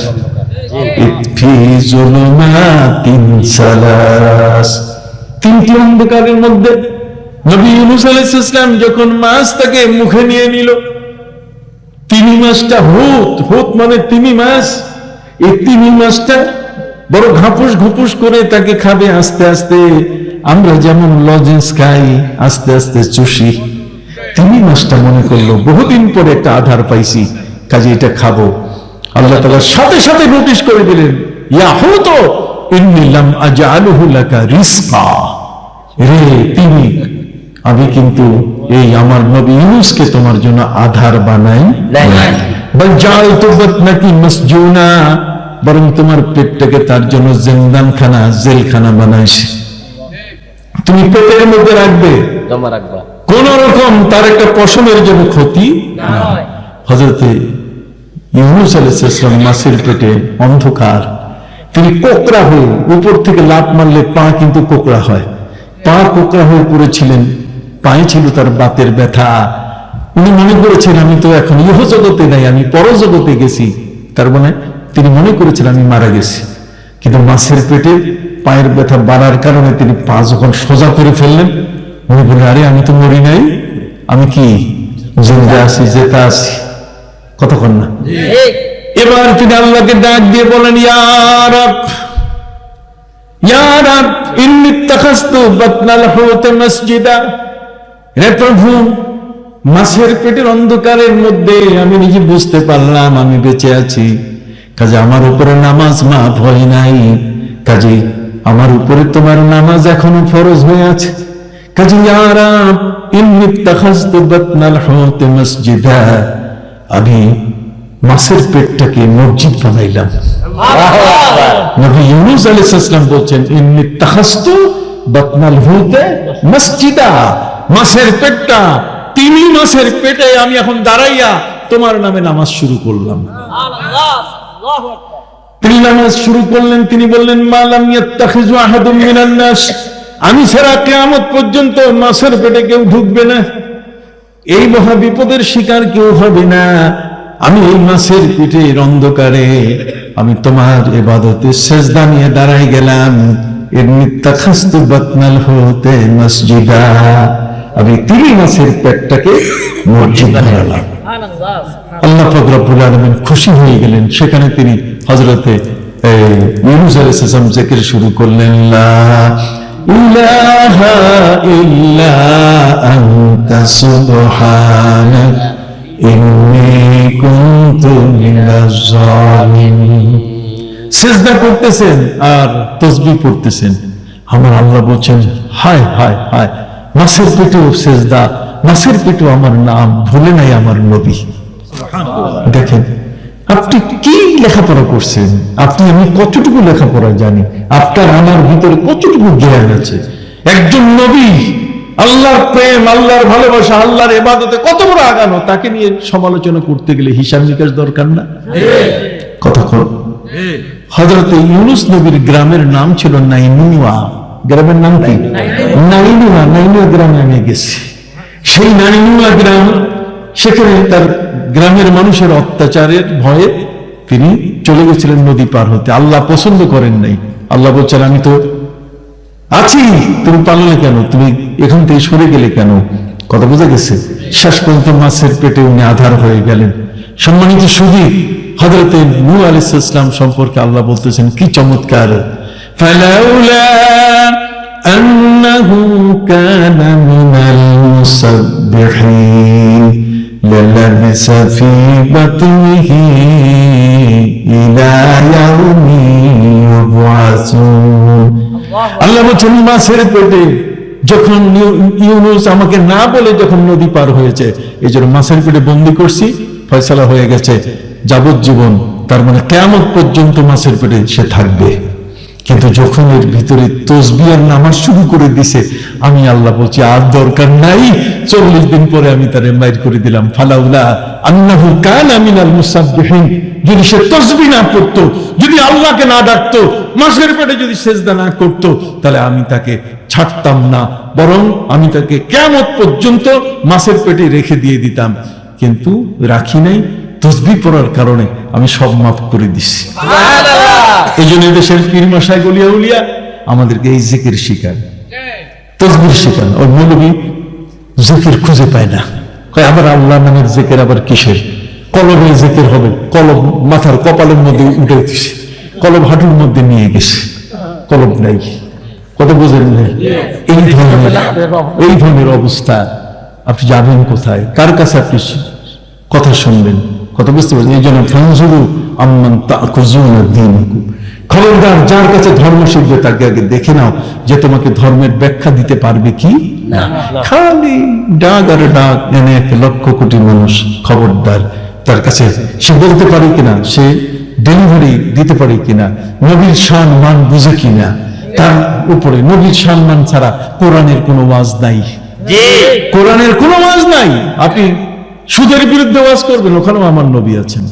আপনি ঘুষের বিরুদ্ধে ওয়াজ করবেন, সেখানেও আমার কি নবী আছে। আপনি শুধু কোরআন দিয়ে, আপনি আহলে কোরআন, খালি কোরআন, আপনি হাদিস পড়বেন না, আপনি ফিকহ জানবেন না, আপনি এই বিষয়গুলো সম্পর্কে আপনার অভিজ্ঞতা থাকতে হবে না, খালি মঞ্চে উঠাই দিয়েছে আর তারে নারে না শুরু করে দিলেন। কথা বুঝেন? খবরদার, সাবধান। কথা বুঝতে পারছেন? এই জন্য ভাইরা আমার বলতেছি, হযরতে নূহ আলাইহিস সালামের সময়কাল পরে বলবো। আমি যেটা বলতেছিলাম, হযরতে নবী ইউনূস আলাইহিস সালাম মাছের পেটে ছিলেন কতদিন? 40 দিন। আমার নবীজি আবু বকর সিদ্দিককে বলছেন যে তুমি যে তারে গালে একটা ঘুষি দিলা, ইহুদির গালটা ফুটবল হয়ে গেল। আবু বকর, লা তুখাইরুনি বাইনাল আম্বিয়া, নবীদের উপর আমাকে প্রাধান্য দিও না, ওয়ালা তুখাইরুনি আলা ইউনূস ইবনে মাত্তা, তেমন নবী ইউনূসের উপরে আমাকে প্রাধান্য দিও না। কয় কারণ? কয় ইউনূস নবী 40 দিন অন্ধকারে থাকলো কেমনে? আমার নবী বলছেন আমার মিলে আমি 1 ঘন্টাও থাকতাম না, আমি নূর দিয়ে মাছের পেট কানা করে বাইরে হয়ে আসতাম, কাজে আমার সে ইউনূস নবীর ধৈর্য বেশি। দেখছেন আমার নবী তার বিনয়টাকে কিভাবে প্রকাশ করতেছেন। নবীজি কত বিনয়ী নবী ছিলেন। যে বিনয়ী হয়, আপনি তার সাথে বিনয়ী হবেন। কি বলেন? তার সাথে রূঢ় হতে পারেন না। কথা বুঝতে পারছেন? যে বিনয়ী হবে তার সাথে কি বিনয়ী হবেন, আপনি তার সাথে রূঢ় স্বভাবের হতে পারেন না। কথা বুঝতে পারছেন? একজন সালাম দিল, আসসালামু আলাইকুম, আপনি তুমি আবার সালাম দিলে কেন? তাহলে তো সমস্যা। সে সালাম দিয়েছে, সে বিনয়ী হয়েছে আপনার কাছে, কি বলেন ঠিক না? আর আপনি তাকে একটা ধমক দিয়া তার সালামটা বন্ধ করে দিলেন, এটা তো ইসলাম বলে নাই। ইসলাম বলছে এতেই বোঝা যায় যে আপনার পুঁজিপাটটা কি কম, পুঁজিপাটটা কি কম, মালপানি কি কম। ওই যে মালপানি নিয়ে উঠছে এগুলো সব ওই কেতাব, ওইখানে সামনে একটা বইতে লেখা আছে, একটা খাতায়, এই পর্যন্তই আপনার জ্ঞানের পরিধি কি শেষ, আপনার অন্য কিছু আমদানি হওয়ার কোনো সুযোগ নেই। সম্মানিত সুধী, আমার নবীজি বললেন, এ আবু বকর, আমি যদি ইউনুস নবীর মতো মাছের পেটে ঢুকতাম তাহলে আমি 1 ঘন্টাও থাকতাম না, আমি আঙ্গুল দিয়ে পেট ছিঁড়ে আমি বের হয়ে আসতাম। এত অন্ধকারে এতদিন ধৈর্য সহকারে নবী ইউনুস যে পরিচয় দিয়েছেন, ওই ধৈর্যটাও আমার এত বড় নাই। নবীজি বিনয়ী হয়ে বলছে, ওয়ালা তুখাইয়িরুনি আলা ইউসুফ, আমার নবীজি বলছেন ইউসুফ নবীর উপরও আমাকে প্রাধান্য দিও না। কেন? ইউসুফ নবীকে যখন জেলে বন্দী করা হয় তখন তিনি জেলে ছিলেন 6 বছর 6 মাস 6 দিন 6 ঘন্টা 6 মিনিট 6 সেকেন্ড। কথা বল, 6 বছর 6 মাস 6 দিন 6 ঘন্টা, কতক্ষণ? 6 সেকেন্ড 6 মিনিট 6 সেকেন্ড।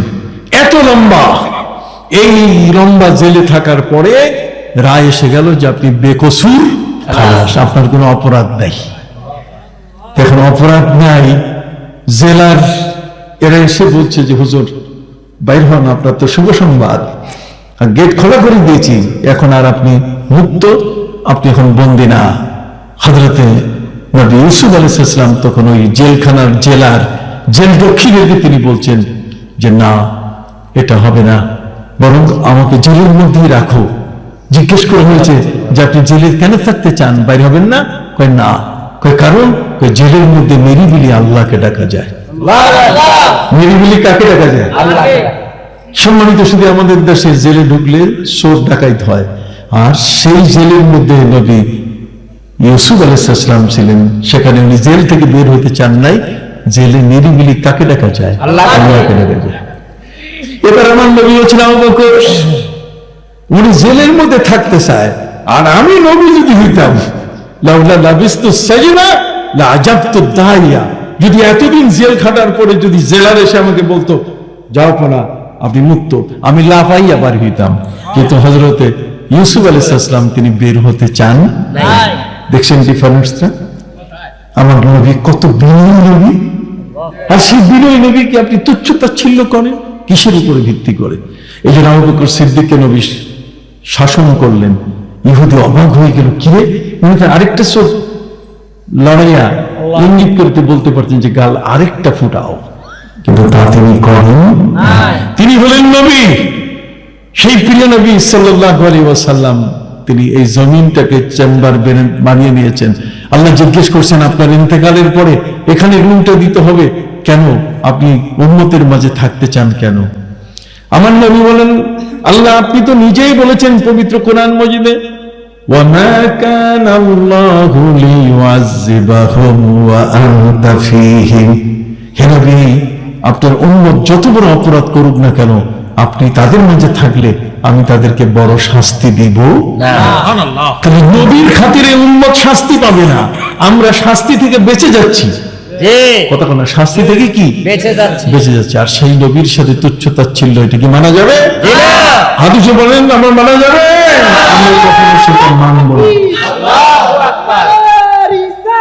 ইয়া রাসূলুল্লাহ, ইয়া রাসূলুল্লাহ, সুন্নাত ওয়াল জামাত জিন্দাবাদ, জিন্দাবাদ। পবিত্র ঈদে মিলাদুন নবী জিন্দাবাদ, জিন্দাবাদ। ডক্টর কাবিরউদ্দিন সরকার সালি সাহেব জিন্দাবাদ, জিন্দাবাদ। তাকবীর। আল্লাহু আকবার। সম্মানিত সুধী, অতএব আমরা নবী প্রেমিক হব, কি বলেন ঠিক না? আমরা আবু বকর সিদ্দিক নবীর সাথে বেয়াদবি করেননি, বরং নবীর দরবারে জোরে কথা হয়েছে উমর ফারুকের সাথে। আবু বকর সিদ্দিক রাদিয়াল্লাহু তাআলা সিদ্ধান্ত নিয়েছেন যে এখানে লা তারফাউ আসওয়াতাকুম ফাওকা সাওতিন নবী, নবীর দরবারে জোরে কথা বলা যাবে না। আল্লাহ এমন ভাবে হুঁশিয়ারি দিলেন, এরপরের থেকে হযরত আবু বকর সিদ্দিক মুখে মার্বেল রাখা শুরু করলেন যাতে কথা বলতে না পারে। আর আমরা মার্বেল কেন, আমরা মুখ হা করে সমালোচনা শুরু করি। খবরদার, এটা যেন কখনো না হয়। আজকের এই আপনার বড় কালিকাপুর জামি মসজিদের উদ্যোগে আপনাদের আয়োজন, আল্লাহ তাআলা প্রথম মসজিদ বানাইছেন বাইতুল মামুর সপ্তাকাশে। এটা দেখে বাবা আদমকে যখন নামায় দেওয়া হচ্ছে, তখন আল্লাহ জিজ্ঞেস করছেন, কিছু আছে তোমার চাওয়া? কয় চাওয়া একটা আছে, ওই ঘরটার মতো একটা ঘর দিয়েন পৃথিবীতে। আল্লাহ বলছেন ঠিক আছে, মঞ্জুর। ফেরেশতাদের মাধ্যমে আল্লাহ কাবা ঘর নির্মাণের ব্যবস্থা করেন। হযরত শীশ আলাইহিস সালামের পরে হযরত নূহ নবীর সময় 950 বছর ইসলাম প্রচার করার পরও যখন মানুষগুলো কথা শুনলো না, আল্লাহ তাআলা নূহ নবীর আবেদনের প্রেক্ষিতে ওয়াকালা নূহুর রাব্বি লা তাযার আলাল আরদি মিনাল কাফিরিনা দাইয়্যারা, আল্লাহ একজন কাফেরকেও রাখবেন না। নূহ নবী ছিলেন হিটেড পারসন, খুব গরম জালালি মেজাজের। অতএব আল্লাহর গজব শুরু হয়ে গেল, বন্যায় পৃথিবী ডুবে গেল, সব মানুষ শেষ। মাত্র 80 জন ব্যক্তি তার নৌকায় উঠতে পারছে। কথা বুঝেন না? সেই নূহ আলাইহিস সালামের পর থেকে নিয়ে 2700 বছর পর্যন্ত পৃথিবীতে কাবা ঘরের কোনো অস্তিত্ব ছিল না। 2700 বছর পরে আল্লাহ তাআলা নবী ইব্রাহিমকে বলেন, যাও কাবা ঘর বানাও।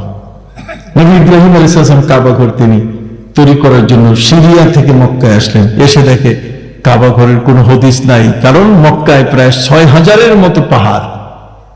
6000 পাহাড়ের কোন চিপায় কাবা ঘর পলিমাটিতে পড়ে গেছে। বন্যার পরে 150 দিনের বন্যা, পলিমাটিতে সব ঢেকে গেছে পাহাড়। কাবা ঘর বের করতে পারছিলেন না।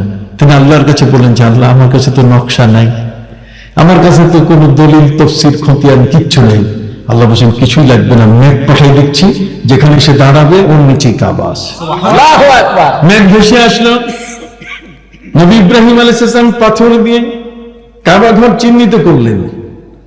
কাবা ঘরের স্থান পাওয়া গেল।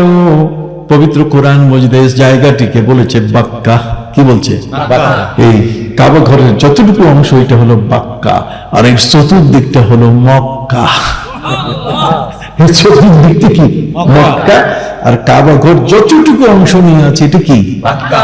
এই জন্য কোরআনে আল্লাহ বলছেন, ইন্না আউওয়ালা বাইতি উদিয়া লিন-নাসি লাল্লাযী বিবাক্কাতা মুবারাকান ওয়া হুদাল লিল আলামিন। হযরত নবী ইব্রাহিম আলাইহিস সালাম তিনি আল্লাহর কাছে বলেন যে আল্লাহ, জায়গা তো পাইলাম, আল্লাহ তোমার ঘর আমি বানাবো। অতএব সেই ঘর বানাবো কোত্থেকে, কিভাবে, পাথর কোন দেশের হবে? আল্লাহ বলছেন তুমি যখন জিজ্ঞাসাই করছো, তো শোনো, পৃথিবীর 5টা পাহাড়ের পাথর দিয়ে কাবা বানাবে।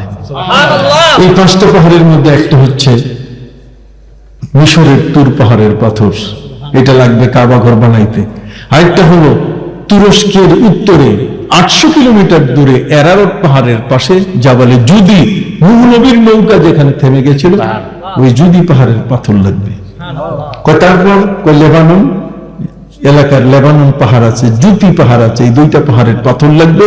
আর কাবা ঘর থেকে 3.5 মাইল উত্তরে হেরা, ওই মানে ইয়ে যে পর্বত আছে, সেই হেরা পর্বতের পাথর দিয়ে কাবা ঘর বানাও।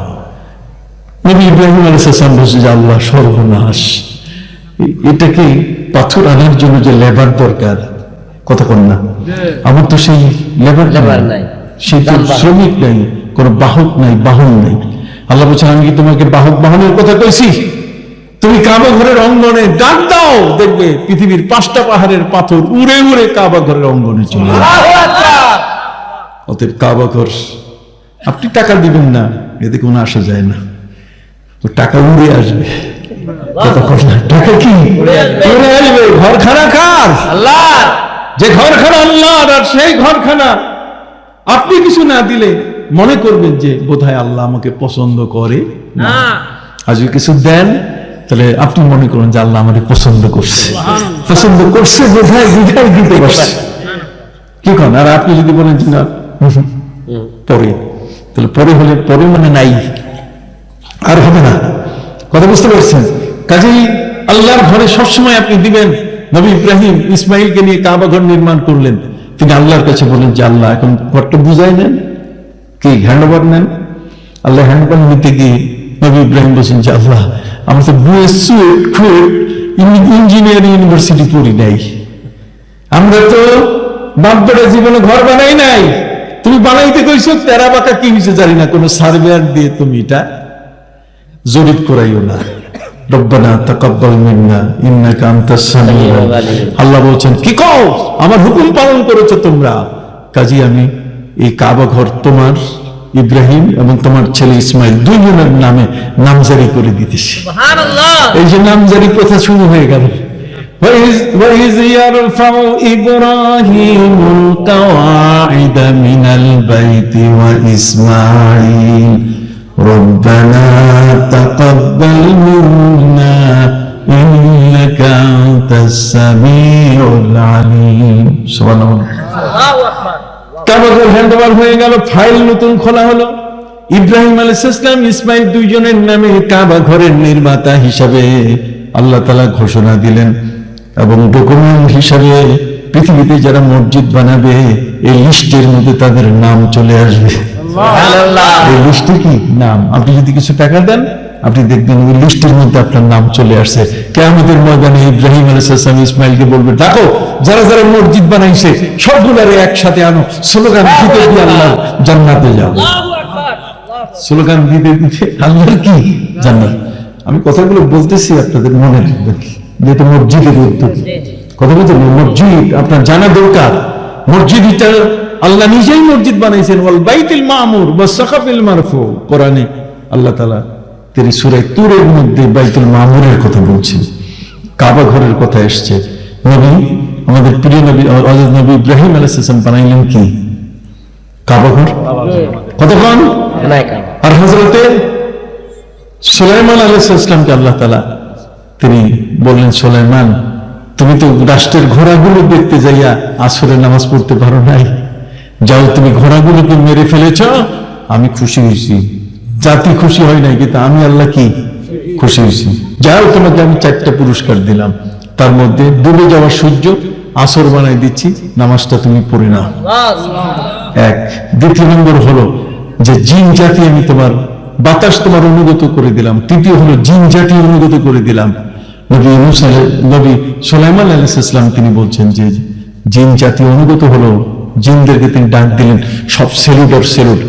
জিনের মধ্যে তিনি বললেন, ইঞ্জিনিয়ার কারা, দাঁড়াও। সব ইঞ্জিনিয়ার দাঁড়ায় গেল।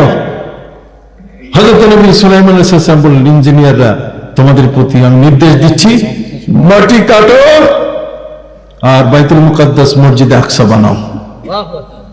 জিনরা মাটি কাটতেছে, মসজিদে আকসা বানাইতেছে। আর হযরত নবী সুলাইমান আলাইহিস সালাম দাঁড়ায় দাঁড়ায় দেখতেছেন, জিনরা বলছেন, বাপ রে বাপ, সার তো দেখতেছে একটু মাপ নাই, কি নাই, মাপ নেই।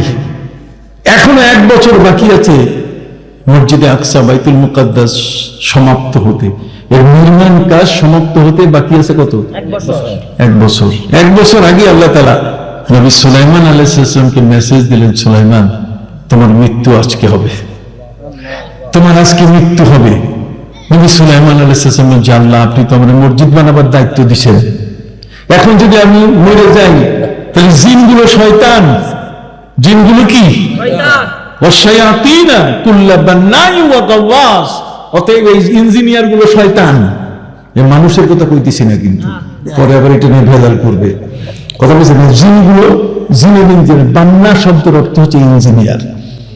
অতএব জিনের শয়তান ইঞ্জিনিয়ার যেগুলো, হযরত নবী সুলাইমান বলেন, যদি আমাকে ওরা দেখে আমি মরে গেছি, মাটিতে পড়ে গেছি, কথা কর কি মরা মানুষ কি হাঁটে নাকি? তো মাটিতে যখন পড়ে গেছি তখন ওরা হাত মুখ ধুইয়া পালাই যাবে, তোমার বাইতুল মুকাদ্দাস হবে না, কমপ্লিট হবে না। অতএব মাবুদ আমি মরার পরও তোমার ঘরখানা করে যেতে চাই। আমি মরে যাব, তোমার সময় মতো তোমার আজাল, ইদা জা আজালুহা লা ইস্তাখিরুনা সাআতান ওয়া লা ইস্তাকদিমুন। তোমার পক্ষ থেকে তুমি আমাকে যথাসময় মৃত্যু দাও, কোনো আপত্তি নাই, কিন্তু আমাকে সুযোগ দিতে হবে, আমি ঘরখানা বানাবো। আল্লাহ বলছেন, তুমি মরে গেলে ঘর বানাবা কেমনে? আপনি জানেন আমি ঘরখানা বানাইয়া যেতে চাই, যাতে জিন জাতিরে বুঝে যে ছাদ দেখতেছে। তখন আল্লাহ তাআলা বলেন, তাহলে তুমি একটা কাঁচের ঘর বানাও। কাচের ঘর তিনি তৈরি করলেন। আল্লাহ বলে দিলেন, শোনো, কাচের ঘরখানে তুমি দাঁড়ায় থাকবা, আর পিছনে একটা লাঠি ভর দিয়া, লাঠির ভিতরে আমি একটা পোকা দিয়ে দিব।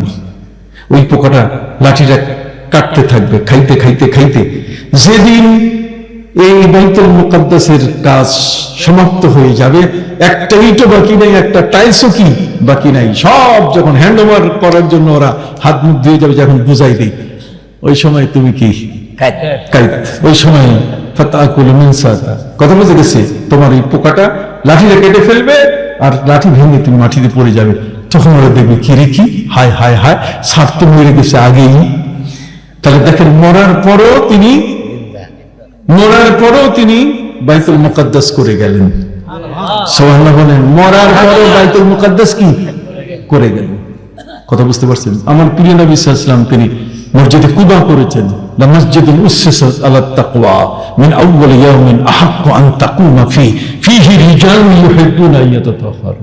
কথা বুঝতে পারছেন? তিনি মসজিদে কুবা করছেন, এরপর মসজিদে নববী করলেন, মসজিদে কিবলাতাইন হয়েছে, কথা বল না, সাবা মসজিদ হয়েছে। ওই যে খন্দকের যুদ্ধের নবী রাসূল, যত আউলিয়া উলিয়া পীর মাশায়েখ সারা পৃথিবী ব্যাপী আজকে মসজিদ আর কি মসজিদ। নবীজি বলছেন, উতিতু খামসান লাম ইউতাহুন্না ক্বাবলি, পাঁচটা জিনিস আমার আগে কাউকে দেওয়া হয়নি, যে আমাকে দেওয়া হয়েছে। তার মধ্যে একটা হলো আল্লাহর পুরো জমিনটা আমার উম্মতের জন্য আল্লাহ মসজিদ বানিয়ে দিয়েছে। খেয়াল করছেন কথাটা? এই জন্য আপনারা মসজিদের প্রতি দরদি থাকবেন, মসজিদের প্রতি আপনাদের অর্থ সম্পদ আপনি যত দিবেন, আপনার মনটা তৈরি হবে, আপনি আল্লাহ